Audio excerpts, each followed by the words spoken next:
Hi YouTubers, I am doing a mommy vlog update on Denny. If you guys haven't watched my past videos, my daughter was diagnosed with infantile spasms. It's a type of seizure, and it's like a spasm type seizure. What happens is her head goes down, her arms go up a few seconds, and then it'll stop and it'll happen again, stop, happen again, and it can last anywhere from 1 spasm to 15 spasms, 20 spasms, depending on the episode that she's having.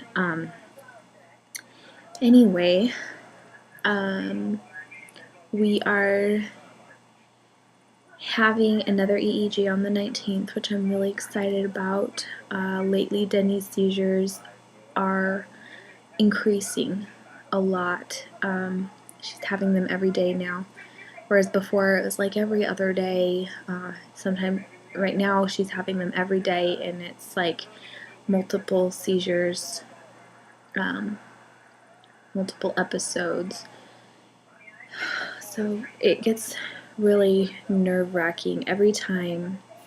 I mean, I get used to it, but I don't. I mean, I see them, but every time I see them I still get this sick feeling and this worry feeling, and just wonder, I wonder, okay, is this bothering her? Is this hurting her? I mean, because she doesn't have the words to tell me, Mommy, I feel dizzy, or if it makes her sick, or, because some people, I know that people who suffer from epilepsy, like sometimes they feel dizzy afterwards, or they feel sick afterwards, like throw up sick, or if she remembers anything while she had the spasm, like if she totally forgets, I just don't know, and it bothers me that I don't know, and I probably won't know for a very long time, but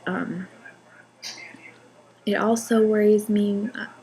I wrote her doctor because she is increasing, her spasms are increasing.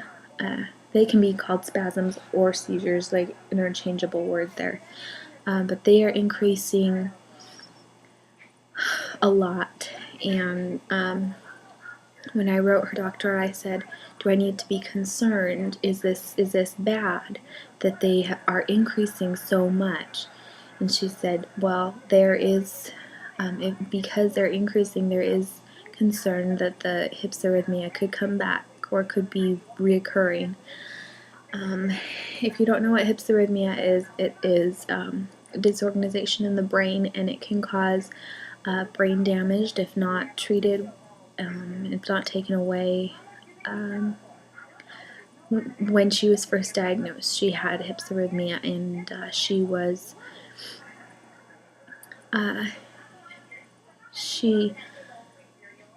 on ACTH, which is a steroid, injectable steroid, and that, I have a video kind of explaining it, but that took away the hypsarrhythmia. In January we found out it was gone, and we haven't had an EEG since then, and since then her seizures have increased, and the doctor said that it might be a reoccurrence of hypsarrhythmia.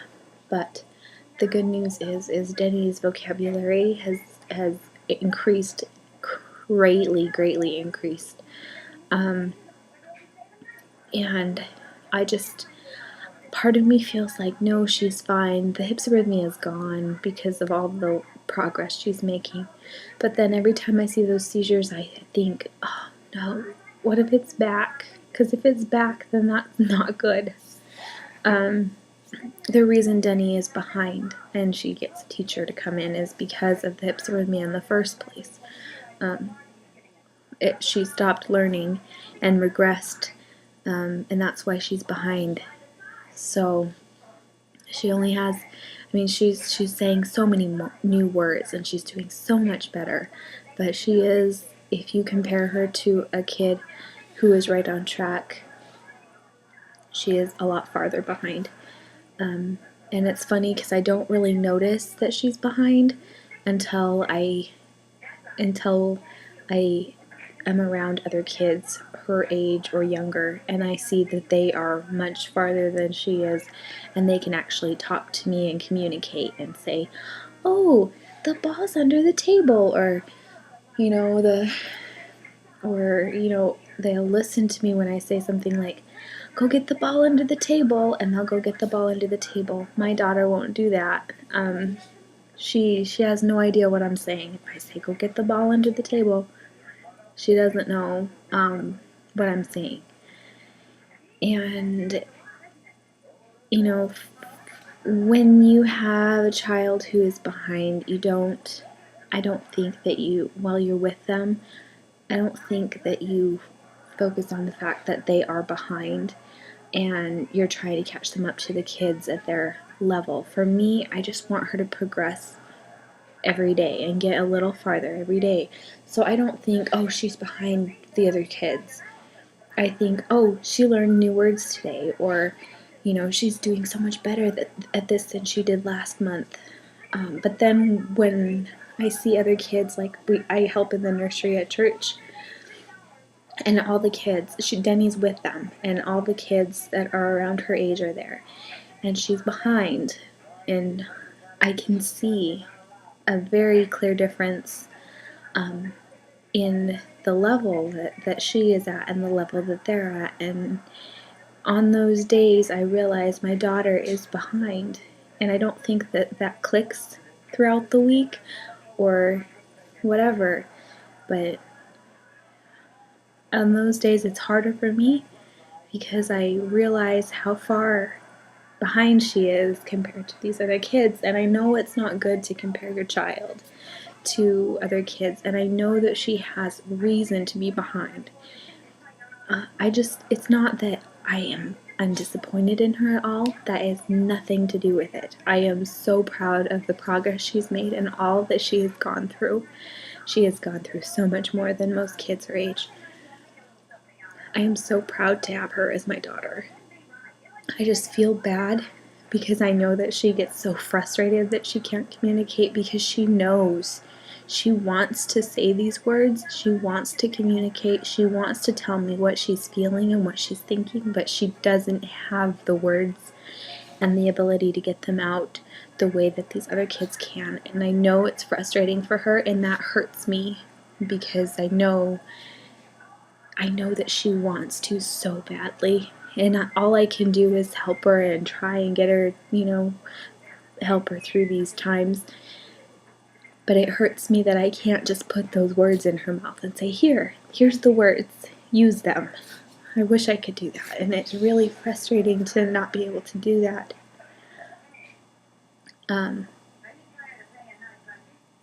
Some days it hurts more than others. Some days I just think, everything's going to be fine.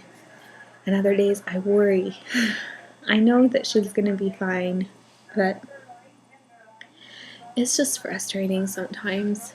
And I guess today the reason I'm bothered by this is I didn't take Denny to nursery today. She was very tired. It was right during her nap time, so I just went to help in the nursery by myself. I didn't take Denny to go play with the kids, and I left her with her dad here at the house, and she took a nap. And when I got there, there's a little girl, and her name is Zoe. She's so sweet, and she's younger than Denny. She's only 25, 26 months old, but her vocabulary is amazing. I walked in and she goes, "Hi." I said, "Hi." And she goes, "Where's Denny?" And I said, "Oh, Denny is tired. She's taking a nap right now, but she'll be here next week." And she goes, "Oh, is Denny sick?" And then, she would have this conversation with me, and I wish I could have the conversation with my daughter, but I can't, and it's so frustrating. And she knows her colors, and I just wish Denny could have that. I know she will someday. But I just wish I could just give it to her now, because I know that she knows, but she can't get the words out. So yeah, this is my mommy vlog, so sorry I'm ranting and talking forever, but I had to get it out. So I'll talk to you guys later.